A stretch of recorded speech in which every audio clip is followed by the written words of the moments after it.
Within metals, we had talked about metals, how metals don't really hang on to their own outer electrons, especially their d electrons. Those electrons are kind of floating out among the metal atoms and their neighboring metal atoms. And so when it comes time to have to bend a metal, those outer electrons can move around and prevent the positive charges from getting too close to other positive charges. That's a big thing about, and of course the flow of electricity or electrons. Electrons can flow through metal atoms because their outer electrons are mobile. They can be pushed by other electrons, and that's how a metal will conduct current. Be aware that within metals also, you can mix metals together. And when metals are mixed together, it makes what we call an alloy. There's two different types of alloy that I at least want to introduce to you. These terms have been on the AP exam in the past. They do come up sometimes, so I thought, well, I should at least let you know what they are.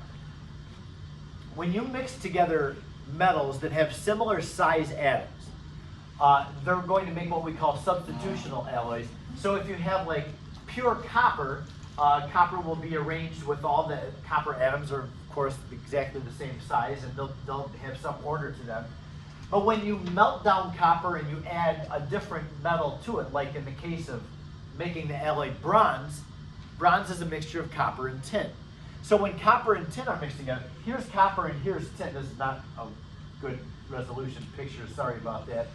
But copper is that, I don't know, kind of a reddish color, orange-red color, and then tin is a silver color.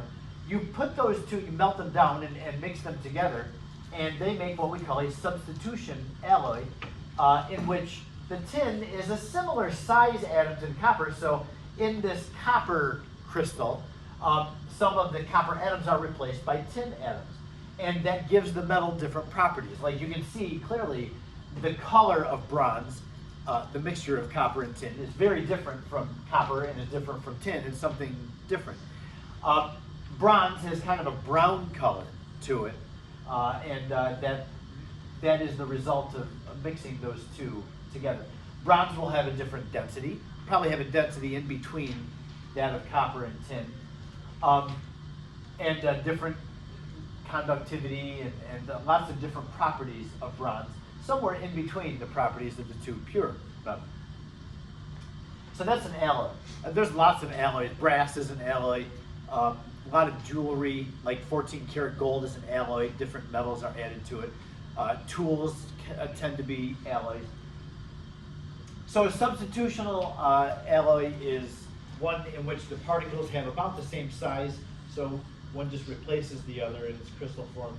The other type of alloy is called an interstitial alloy. And interstitial alloy is when you add a different element to a metal that has much smaller particle sizes. The best example I can give you interstitial is steel. Steel is made by taking a little bit of carbon.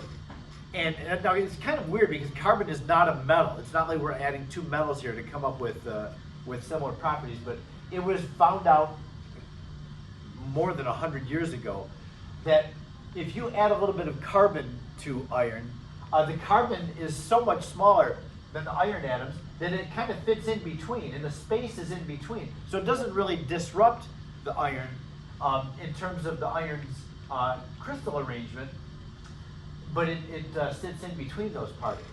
And that will strengthen the iron. The iron will not bend as easily when it has this carbon in it. Yeah? Why carbon specifically? Carbon is not, it's not really going to react with the iron and make something different. Like it's not going to make a compound. This is not a compound between carbon and iron. It's an alloy. So if you add in something else like oxygen, of course, we know what oxygen and iron do, that will make rust. Rust is not stronger than steel, but carbon is able to just slip in between the iron atoms and not actually react with it. And that's what makes carbon effective for making this alloy. It doesn't actually react with iron. Something happens though, and honestly I don't know what it is, so I can't really give you a description of it, but something does happen between the electrons of iron and the electrons of carbon. They somehow cooperate with one another, steel does not rust. if you have a good quality steel, and it's called stainless steel, it doesn't rust. So the carbon's presence in here prevents iron from sending its electrons out to actually make bonds with other things. So there is some interaction between the carbon electrons and the iron electrons, but I don't know exactly what that mechanism is to prevent the rusting. Strengthening does make sense. I mean, the carbon will kind of hold the iron in place and doesn't bend as easily, and it holds its shape much better. You do have to heat it up hotter to get it to melt. So yeah, that's the two different types of alloys. Brass and bronze are substitution alloys, where steel is an interstitial alloy. You will come across questions when you're studying that will use these terms about metals. So at least I want to give you a little bit of an introduction to that. This really is all you need to know about alloys. They would not extend anything else outside of like what the two different types of alloy are. And just know that alloy is a mixture of different metals. That's good enough. All right, so I'm going to move on now. And so we've seen ionic bonding and metallic bonding. Yes? Well, what we see alloy, Say it louder, Mo. well, you said like what we see in alloy can mixture of two metals, like not more. Right. I'm sorry, you can have more than two metals. There's a number of alloys that have several metals mixed together. You'll have, like some of the different steels will have iron and carbon and chromium in two, and sometimes manganese will be added to steel. So it just depends on what they need to be the density and the hardness of the metal. They'll use different alloys. So you can actually have steel being both a substitution and an interstitial alloy. You can have both. You can have similar sized atoms, but then small, tiny atoms to fit in between them. So it could be both, yeah. Isn't purple gold an alloy? Purple gold? Yeah, have you heard of that? I've never heard of that before. Oh, yeah, But that makes it's sense an that, alloy. yeah. Do you know what's mixed with the gold? I think it was. No, I don't remember. I don't know either. Yeah. That's fascinating. Have you ever seen purple gold? Yeah, I have. Yeah, it was cool. We'll have to look that up. I've never heard of that before. It gets mixed with the aluminum, like 25. Aluminum. Gold is huge compared to aluminum too. I wonder if that's actually an interstitial alloy. So, huh. Are you looking it up? Yeah. Yeah, it is. Can you bring up a picture of it? 75% gold, 25. Dang, that's cool. That's a pretty metal, my goodness. Put that up here.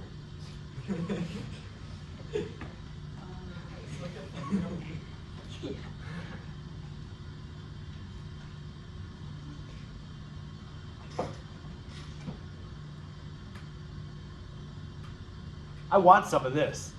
I bet it's expensive. Autism, unable to connect. Oh my gosh. Get yourself a gold chain. Nice thick one. Yeah, yeah. Shouldn't be too expensive. No. Oh, this is yours? Yeah. Oh, okay, okay. Check that out. Isn't that nice? Mr. Moore, you can make it yourself. Jewelry tutorials, making purple gold experiment. Yeah, I think we should do that. I think we should. So for the entire After course? AP exam, lab. Yeah, in our days after, maybe like the final day of school, we'll make some I'll say, everybody bring in your gold. What's that? Instead of s'mores? No, don't listen to what she said. She didn't say anything. What's up? Are we learning about intermetallic compounds? Intermetallic. That's what that's called. It's not a traditional alloy. I don't even know what that term means. No. So no. Intermetallic. That's separate from an alloy. It's neither. Okay. Huh. I have to write that down. $3,000 to $5,000 per gram. How much? $3,000 to $5,000 Oh per my gram. gosh. And a gram is not like a nickel weighs 5 grams. So can you imagine what a fifth of the nickel size, 3 to 5 grams for the cost of that? My goodness. And those bars that you showed, Tanya, those are pretty big bars. Woo! Jeez. Now I've lost the name. Think about how much money inter we can what? make. Intermetallic. Intermetallic compound.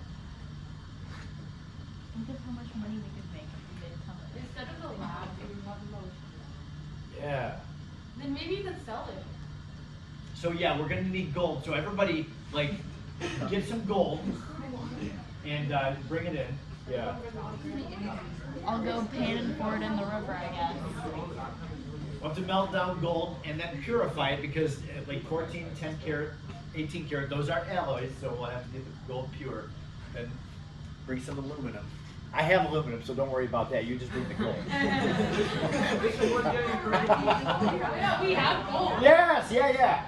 Your parents won't mind. I'm sure. Once they see the money, they won't. Yeah. 10 years time, not worth it. 3 to 5 grand, my goodness. But I wanna look, make it's some. worth it. Exactly, then we can sell it. Yes. High profit margin. That's a cool color, though. I like that. Like if you could melt all the gold and then make one bar, that would be like at least $1 million. Divide that by 20, you get like, Enough to It be would- a collar. That would be good. That would make us smile, right? We'd go to the Taylor Swift concert. We could afford to go to Taylor. All right. Okay. Very interesting. You can get front row seats. For a lot.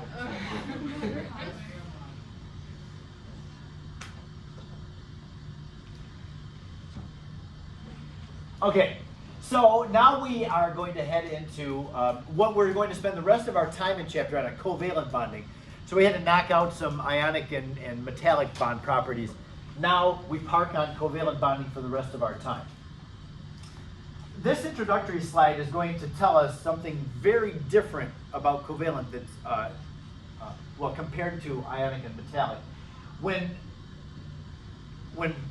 covalent bonds are made, covalent bonds are very, what we would call localized.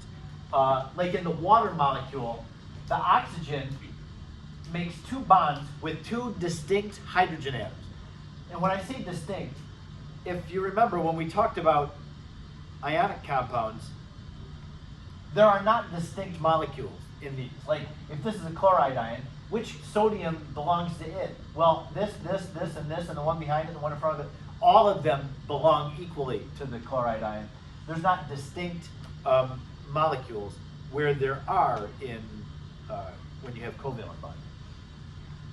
So yeah, we have all these individual molecules, and the molecules may stick to each other, and they may not. It depends on how much attraction they have for each other. Depends on what the structure of these molecules are. So yeah, this would be like oxygen where you have diatomic. And I like this image because it shows like an overlap. You've got 2 spherical atoms that are overlapping one another, and that overlapping is what happens in a covalent bond. The outer electrons will take their orbitals, their orbitals that have unpaired electrons, and overlap them. They share the same space. Yeah? Isn't that called hybridization? Hybridization is the effect of taking those orbitals and, you know how the S orbital has less energy than the P's? S is down here and then P's, you got 3 P's. Hybridization is the combining of the S and the 3 P's to make them all the same energy, so that they can bond. Like when you have CH4,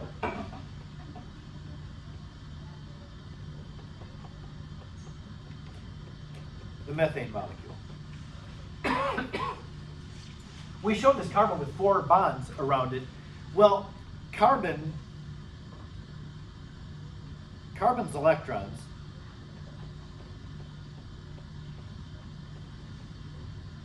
if we describe carbon's electrons, which we didn't do this too long ago, it's got 6 electrons. A non-bonding carbon atom has its electrons like this. Non-bonding, when you just have carbon that's by itself, pure carbon. It's got 2 s electrons, two 2s electrons, and 2 unpaired 2p electrons, and that gives it 4 valence electrons. Valence electrons are the outermost energy level of electrons. So you've got those 2 and those 2 are its 4 valence electrons. When carbon has to make bonds, like it does with the hydrogens, it's going to take those 4 orbitals and make them all the same energy. That's what hybridization is. That's hybridization. So yeah, the bonding between 2 oxygen atoms, that's just an overlap of their orbitals. But when an atom has to make like multiple bonds to other things, it's going to have to hybridize its orbital. It's 4 valence orbitals, make them all the same energy. And when it does it, it redistributes its electrons. Rather than having already a pair on the carbon and then 2 unpaired, this shows that carbon should only make 2 bonds because it's only got 2 unpaired electrons. So it would want to pair those up with something else. But carbon makes 4 bonds, as we see. So our best explanation of that is it's got to take those 4, make them all the same energy, and redistribute the electrons, 1 in each of the 4 orbitals, so that it can make those 4 So bonds. the 1s, the 2p, and the 2s all have the same energy level, like the 1s from the hydrogen. Yes, from the hydrogen, yes. Yeah.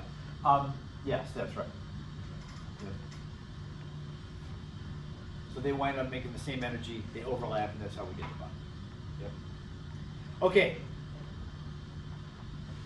Before we have to talk about making Lewis dot structures, writing Lewis dot structures. That was first semester of your first chemistry class, whether that was last year or multiple years ago. Dot structures. We have to be able to do that. So that was my objective, was to get through dot structures today, just give you several examples of how to make those. But before we get to that, there's not really a good place to insert this, so I do it at the beginning. I do want you to know that there is a very specific type of compound that we should know about. It's called network solids, covalent network solids. There's only a few that we should know about with these. When you have an atom like carbon that can make 4 bonds, if a carbon atom makes 4 bonds to 4 other carbon atoms, and each of those 4 carbon atoms around the first one are making bonds to other carbon atoms, you wind up making a pure form of carbon, which would be a diamond. Diamond is a very unique, covalently bonded element with only carbons in it that will have, like if I point to one of them, this carbon right here, it's got 4 other carbons attached to it. One of them is kind of behind it. The 4th carbon on it is right there, it's bonding to it. And each of those 4 are bonded to 4 other carbons, which are bonded to 4 other carbons like that, and it just perpetuates out. This is what we call a network solid. A diamond literally is one big molecule of carbon, where all the carbons are covalently bonded to other carbons. This gives carbon very unique properties. Carbon is the hardest material that we know of. You can take a diamond, I wouldn't recommend doing this in case it's not a perfect diamond. Take a diamond and hit it as hard as you want with a hammer, and it shouldn't break. Now, if you don't have a perfect diamond, it might break, and then somebody's gonna be really, really angry that you broke their diamond. But in theory, diamonds are the hardest materials that you could hit a diamond like all day long with a hammer or a press or something, and it won't break. Because there's nothing harder. What would happen is the iron hammer would dent. The diamond wouldn't break, and it would cause the hammer to dent because it's the hardest material. Because if you want to break a diamond, you've got to break through millions of covalent bonds at the same time, because it's all held together with covalent bonds. That's not the same as like ice. Ice is made up of water molecules that are attracted to one another. They're not actually bonded to one another. Water molecules are not bonded to one another. They just have hydrogen bonding, which is not really a chemical bond. It's just an attraction between molecules. So if you have ice and you hit it with a hammer, of course it's going to break, shatter, because you're just breaking those attractions between them. But to break a diamond, you've got to break through all these covalent bonds. And that's a big deal. Graphite is another pure form of carbon. Both diamond and graphite are pure carbon. They're very different from one another, though. Diamond is clear, sparkly, It's got this internal reflection, which makes it just beautiful when you have it under a nice light.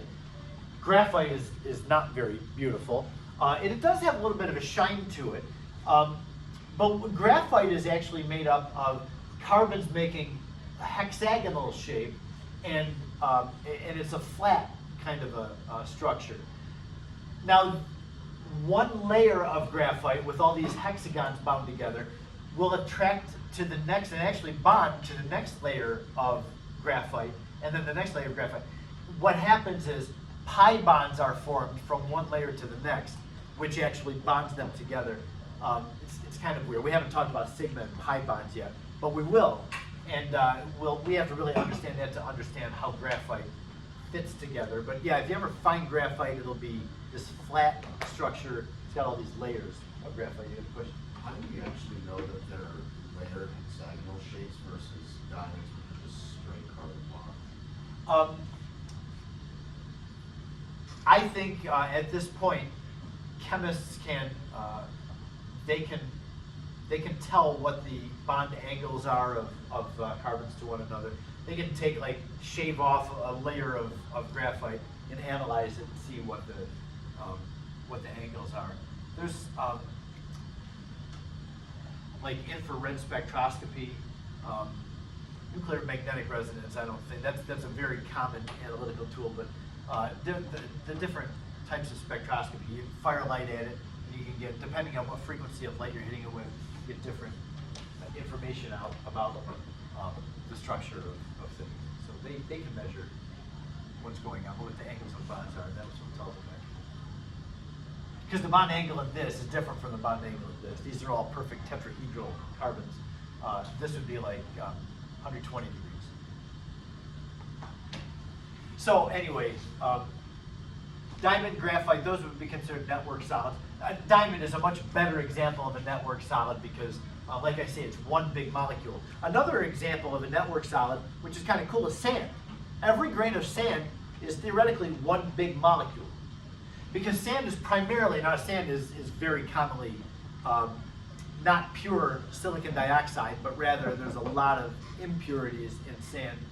And most geologic things are. Like, it's one of the things that's very rare about diamonds is you just cut diamonds out of the earth, you don't have to purify them at all. Where even gold, which is not very reactive, is reactive enough that you find gold in the form of ore, you've got to reduce the gold to elemental gold and purify it. But sand is also pretty impure. But if you have pure silicon dioxide, that would be made up of like all these SiO2. Silicon dioxide is SiO2, but what would happen is this could be one SiO2 molecule, and then this is another one, and this is another one, and that would be attached to this being another one. So every silicon can make 4 bonds. We can kind of see like with that silicon atom, it's making 4 different bonds. And every oxygen is making 2 bonds, and so you'll have twice as many oxygens as silicon atoms in here. And it's all one big molecule.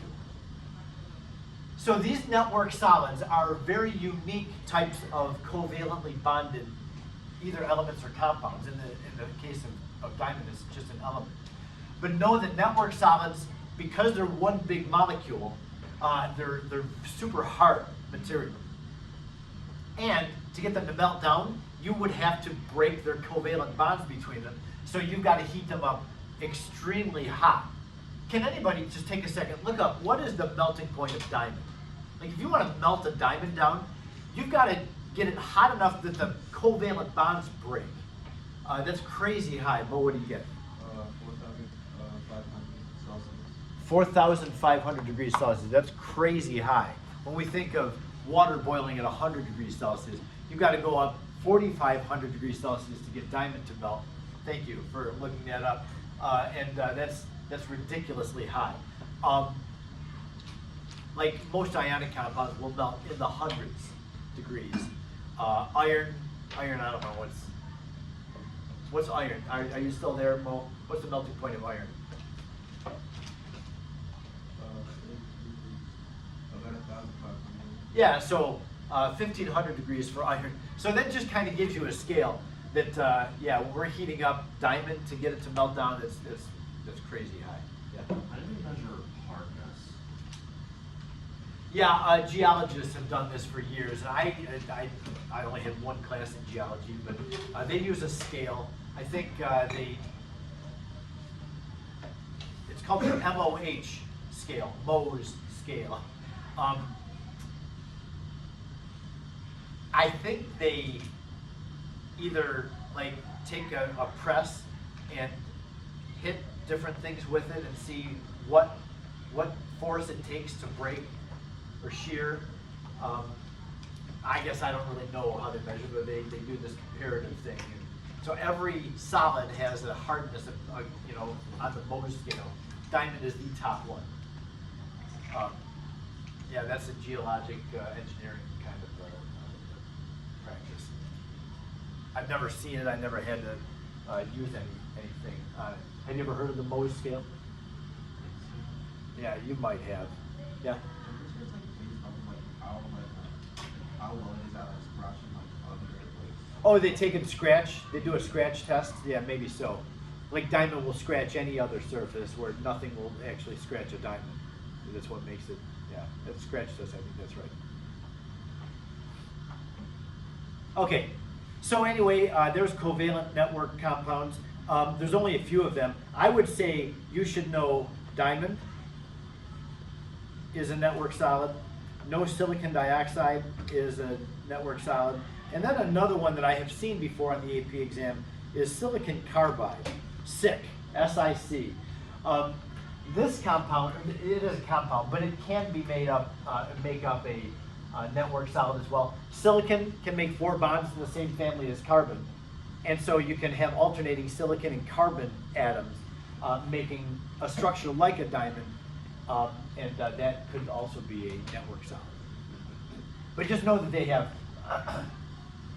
if you see any of these, like if you have a question that asks about them, or if you have these choices as multiple choice answers, pay attention to what the question is. Like if you see silicon dioxide thrown in there, just know, oh yeah, very high melting point, real hard material, because it's a network solid.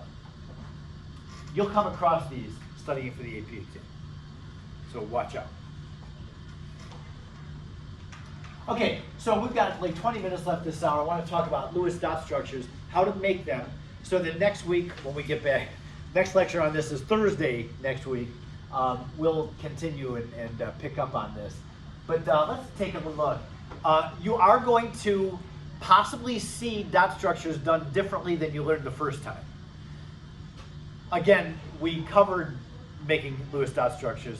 I don't really know what depth other teachers do with dot structures. If you learned a certain way and I teach you something different, then this is not a pride statement at all, but I am going to suggest that you pay attention to the way that I show you how to do this, because we're going to run into exceptions, and doing dot structures a different way are going to really mess you up when you get to the exceptions. So my plea is that you just take an open mind to the way that I show you how to do dot structures, and try not to let yourself revert back to the way you think you know how to do them. And again, I'm not saying, hey, I know the best way and so you should follow me. No, that's not it at all. But I do know what's coming for you.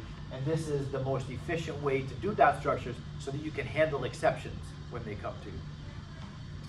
So I've got a 5-step process for how to do a dot structure. Like on the next slide, I got examples. So if we need to do the Lewis dot structure of SeF2 or CO2, we'll follow those 5 steps to do that. And we'll do the same things every time. You'll see me modeling every single dot structure that we have to do. I'm going to do the same 5 steps every single time. So we want to get like a muscle memory on this so that we don't have to think about how to do dot structure. We just know what to do step by step. So yeah, I'll just run through these and we'll actually learn them as we see examples being done. We do have to count up how many valence electrons. I haven't actually defined this in this class yet. Valence electrons are the outermost S and P electrons. You probably remember that from before. The first family on the periodic table, the alkali metals, they have one valence electron because they're just starting a new energy level. They've got one s electron that makes one valence electron. The alkaline earth, next to them, beryllium family, they have two valence electrons.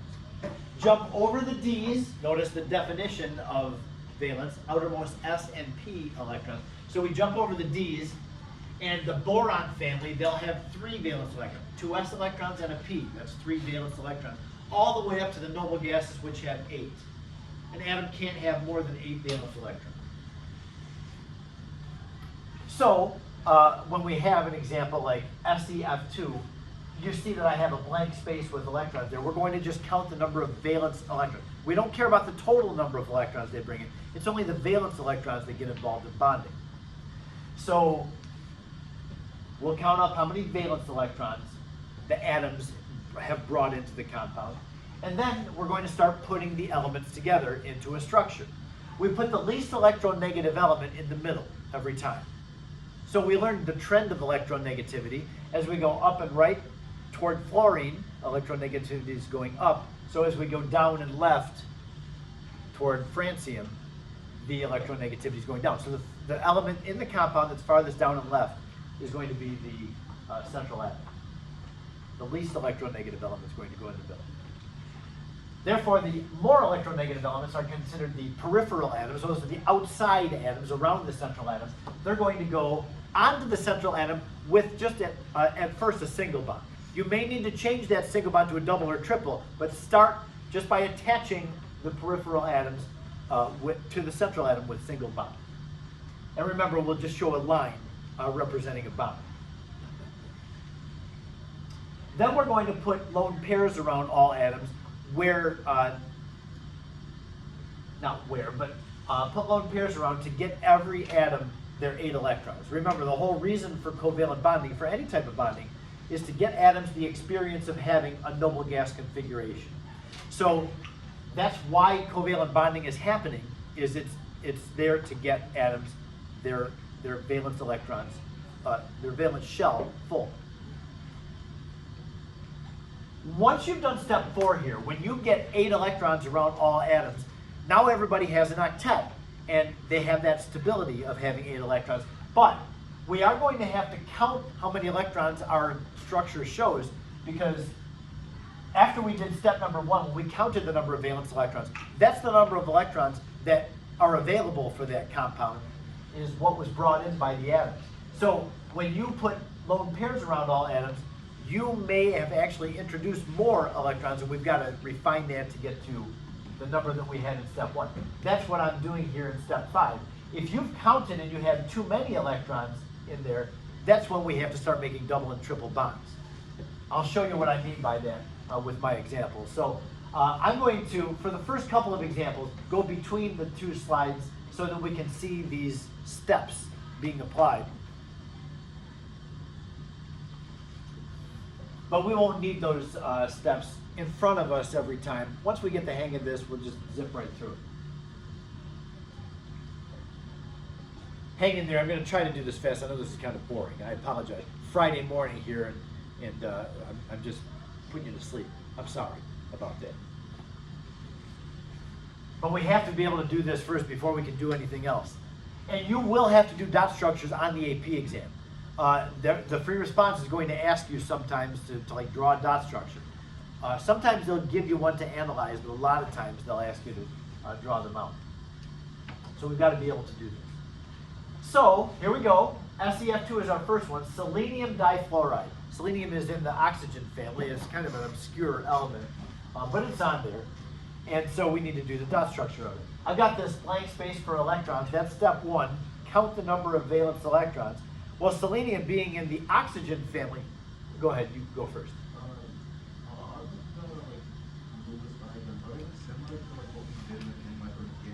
Yeah, similar to what we did in organic. Yep, we're putting the atoms together, trying to just make some representation of how the thing is arranged. Yep. So the things that we learned there apply, but if you remember when I talked about organic chemistry, carbon always gets 4 bonds. You remember me telling you that? Every organic molecule, the carbons, all carbons have to have 4 bonds. If you have oxygens present, they make 2 bonds. Hydrogens present only make 1 bond. That it will still be true. But I'm going to be taking it on from a different angle now. Yep. So anyway, count the number of electrons. Se is in the oxygen family. It has, I'm going to not use green anymore. Selenium has 6. Fluorine is in the next family next to oxygen. They have 7. And there's 2 fluorines here. So multiply the 7 times 2. So selenium difluoride, just in terms of valence electrons, has 6 plus 14, which is 20 total electrons. So we're going to have to make a structure that's got 20 electrons in it. Step 2, now that we've counted the number of electrons, we decide who goes in the middle. Usually, the element that's written first in the compound goes in the middle. Almost always that's true. Unfortunately, it's not always true. Like in the case of water. H2O, oxygen is not written first, but it's the central atom. Usually, though, with molecular compounds, the first element is the central atom. So we put the Se in the middle. Then step 3, attach the other atoms, the 2 fluorines, to the central atom with single bonds. So we're going to assume that the Se is connected to the fluorine. At first, we're just going to make a single bond between the Se and the Fs. And we'll see at the end if we need to change those single bonds to double or triple bonds. So that's it. We've just blown through the first 3 steps. We've identified the central atom. We've attached the peripheral atoms. Then step 4, put lone pairs around everybody to get everybody their 8 electrons. So the fluorines each are making 1 bond to the selenium, so that takes care of one of the orbitals on the fluorines. But the other orbitals have to be filled with something. They're going to get lone pairs around. Yeah? So why don't d orbitals count as valence electrons as well?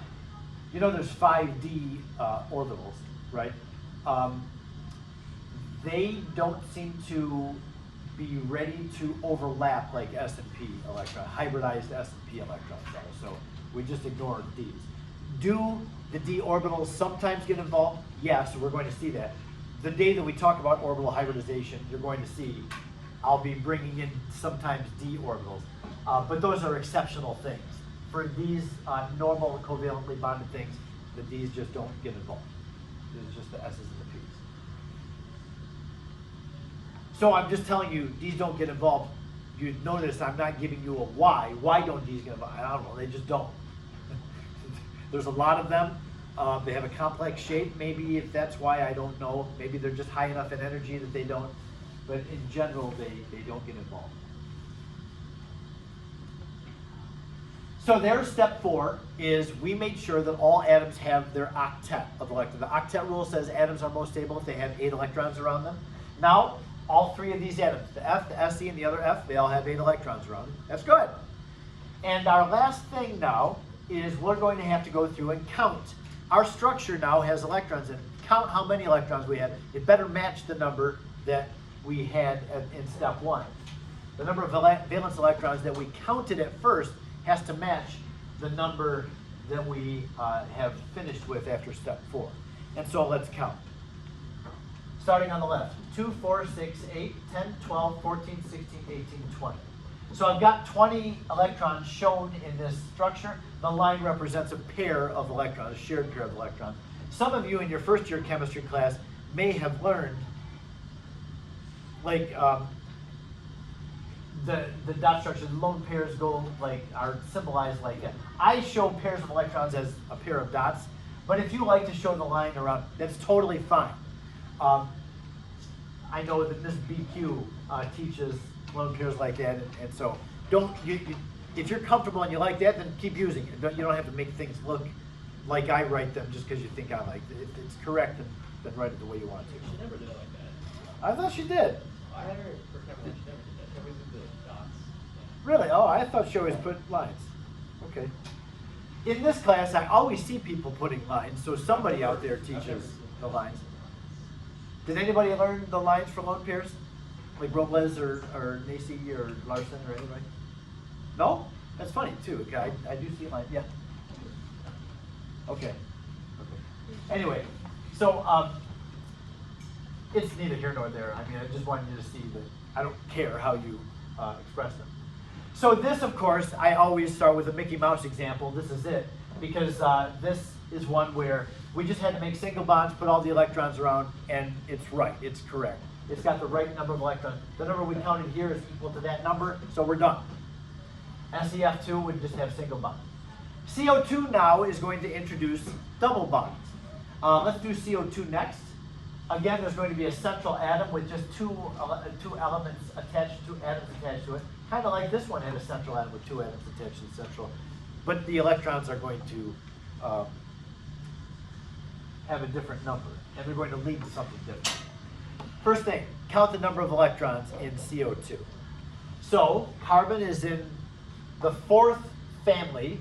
The first, second are the S's, and then there's the second one in the P's. So carbon has 4 valence electrons. Oxygen is in family number 6. It's got 6 valence electrons, and there's 2 of them. So the total number of electrons in CO2, 4 plus 12, 16 electrons.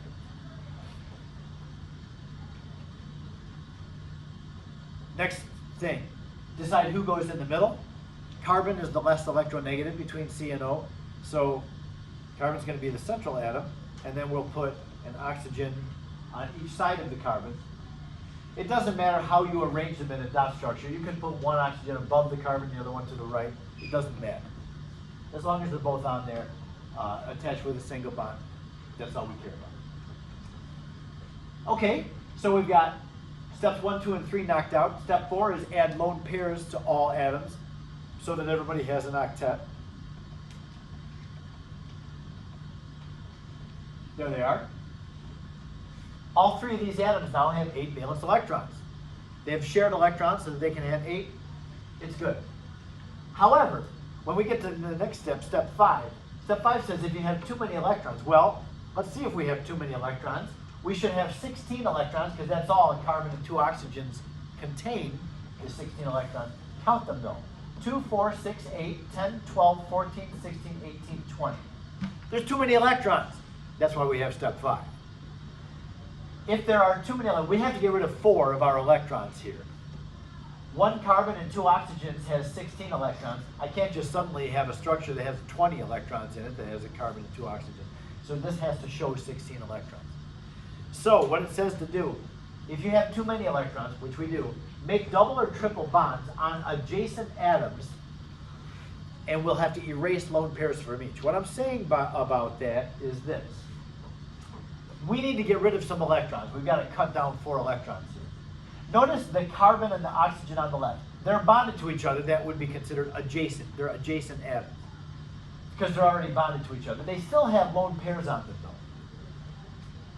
What was going to happen here to get rid of some electrons, I'm going to erase a lone pair from the carbon and a lone pair from the oxygen, so that rather than the carbon and the oxygen having their own pair of electrons, I'm going to erase those both, a pair from the oxygen and a pair from the carbon. See that? They're gone. And so instead, I'm going to put a second bond between them and have them sharing a second pair of electrons.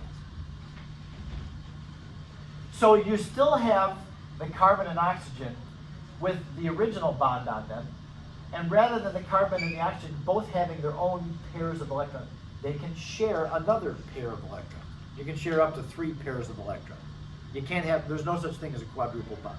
It cannot exist. As far as I know, it can't exist. So every time you make an additional bond by erasing 2 lone pairs, you've cut down by only 2 electrons. I know that I erased 4. I erased a pair off the carbon and a pair off the oxygen. I erased 4, but then I put an extra pair of electrons in that they're sharing. So I erased 4 and added 2. The net change was I have cut down by 2 electrons. So we had to cut down 4 electrons to get from 20 down to 16. So there's another pair of electrons we need to get rid of. Well, we can actually make a triple bond between the carbon and the oxygen on the left by erasing those pairs of electrons. Or we can come over here to the oxygen on the right and make a second bond between those. Either way would be correct. If you made a triple bond over there and a single bond, that would be 16 electrons. I, though, try to balance things out. And if I make a double bond on the left and I still need another one, I'll make it on the right. So I'll come over here. That lone pair and the one on the right, we'll erase one from each and put a second pair of electrons in between. All three of the atoms still have 8 electrons around them. The oxygen on the left, 2, 4, 6, 8 electrons around it. The carbon, of course, is making 4 bonds. It always does. And the oxygen on the right has 8 electrons around it. So it's fine for atoms to share more than one pair of electrons. This would be the dot structure of CO2. The last one on this slide, ClO4 negative, this is the perchlorate ion. I do want you to know that we can have, be careful, you almost bopped Mohammed in the face, right? Never mind, Brian. You just continuation. The perchlorate ion, it has an extra electron on it that gives it a -1 charge. When we have to do the dot structure, we have to account for that extra electron that has been added to it. Just count it as another electron. So when we're counting up the electrons, chlorine is in the halogen family, they all have 7. Oxygen family has 6 valence electrons, times 4, because there's 4 of them. And then plus 1 electron, and that's where that -1 charge comes in. So yeah, I'm just gonna make a little note here. I've got an arrow showing that plus 1 is from that -1 charge. When you add an electron to a structure, it gives it a -1 charge. So the perchlorate ion has how many electrons? 7 plus 24 is 31, plus another 1 is 32 electrons. So we're going to have for the perchlorate ion a structure that has 32 electrons in it. Well, away we go. Everything else about this structure is the same. Even though it's a polyatomic ion, you're going to do the dot structure exactly the same as you do every other one. Now that we have the number of electrons that it should have, the least electronegative element goes in the middle. Is chlorine less electronegative or is oxygen less electronegative? Chlorine is the less electronegative one. Now, it's kind of weird because when we look at the highest electronegativity, that's F. If we go to the left just 1, that's oxygen. If we go down just 1 from fluorine, that's chlorine. So they're both touching fluorine on the periodic table. So which one is less electronegative? I think it's probably good for you to know oxygen is the second highest electronegativity of all elements. In fact, oxygen is quite a bit more electronegative than chlorine is, and quite a bit more electronegative than nitrogen is, and we know that's the trend. But between O and Cl, even though they're both 1 away from the fluorine, oxygen is more electronegative. So that means we're going to put the Cl in the middle. Okay, so we have 4 oxygens, put them on.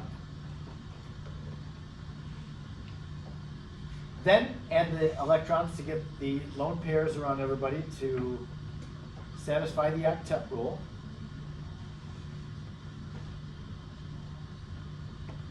And when we count them up, I'm going to go ahead, and this is obnoxious, but I'm going to count them. There's 32 electrons we should have. Starting at the top and going clockwise, 2, 4, 6, 8, 10, 12, 14, 16, 18, 20, 22, 24, 26, 28, 30, 32. Sure enough, there are 32 electrons shown with just all single bonds. We don't have a need to make any double bonds. And that is the number that it should have. Just one other quick thing about this, and this is the reason I wanted to show you a polyatomic ion here toward the beginning.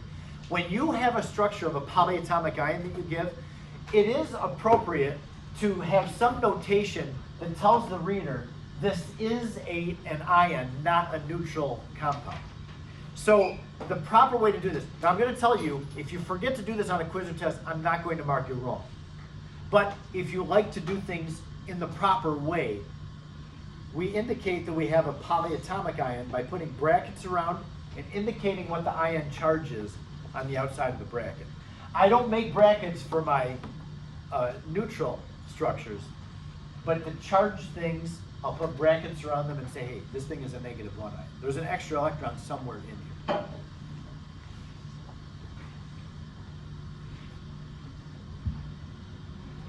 So that's as far as we'll get today. When we get back next week after the testing days, we do have some other dot structures to do, and we're not going to do these right now, but I just want you to take a look. SF6, something funny happens with SF6. And then the next one is going to be XeF2. Xenon difluoride. Something really funny about that one. Xenon is a noble gas. And here I'm putting xenon into a compound and saying, here, let's write the dot structure of this. Both of these are going to have exceptions to the octet rule. So these are not a compound you would have seen in your first year chem class. Yes, Anna? Mr. Moore, are we gonna ever like learn how to do them in 3D, or is that not like? We're not going to do 3D, no. Okay. No. You have to make like a projection. No, that's beyond what we do in here. But do we like indicate it separately then, like the body and the like and everything? Indicate